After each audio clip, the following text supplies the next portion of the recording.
பருவத்தே பயிர் செய்.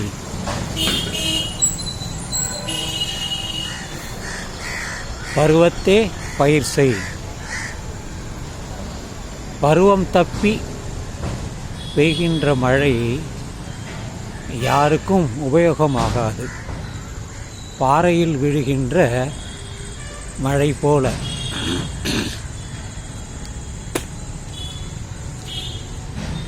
காலத்தே பயிர் செய். ஒவ்வொரு பருவத்திற்கும் அந்தந்த காரியங்களை செய்ய வேண்டும். உதாரணமாக உழவுத் தொழில்,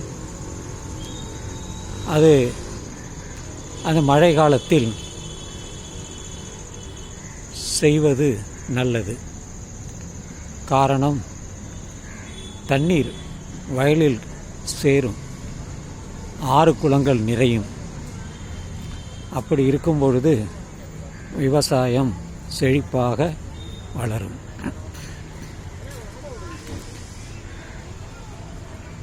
இன்று மழை பொழிந்தது. இது பருவம் தப்பிய மழைதான். பொதுவாக இந்த போகி அன்று மழை பொழியாது. ஆனால் இன்று பொழிந்தது. பல இடங்களில் தண்ணீர் பார்க்க முடிந்தது. குளத்தூர் வரை சென்று வந்தேன். போகும் வழியிலெல்லாம் ஆங்காங்கே தண்ணீர் இருந்தது.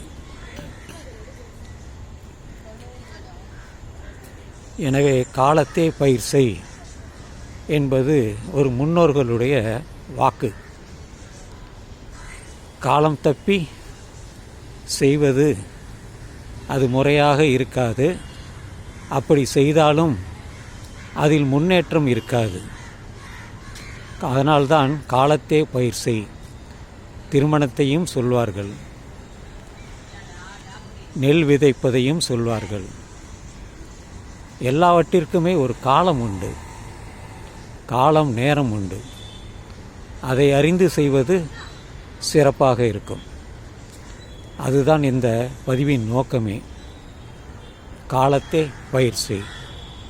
பருவம் தப்பி பெய்கின்ற மழை யாருக்கும் பலனளிக்காது. பாறையில் விழுகின்ற நீர் போல.